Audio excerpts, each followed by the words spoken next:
कांग्रेस सांसद राहुल गांधी पुणी ओडुआ पड़ी मानहानि मामलें छंदी हुई राहुल आउ एक समस्या सृष्टि होती। झारखंडर चाईबासा एक एमपी एमएल कोर्ट आज राहुल गांधी विरुद्ध में जमीन विहीन गिरफ फरमाना जारी करिसेंती।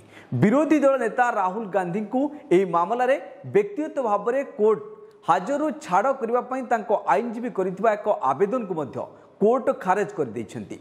तेबे उल्लेखयोग्य बीजेपी नेता प्रताप कत्यार द्वारा राहुल गांधी विरुद्ध में यह मानहानि मामला रुजु होता।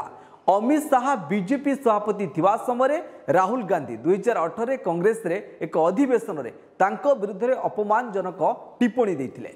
राहुल गांधी तांको भाषण रे कहिथिले जे एपरी जनक विरोध में हत्या अभियोग थिले भी से बीजेपी रो सभापति होई परिबे।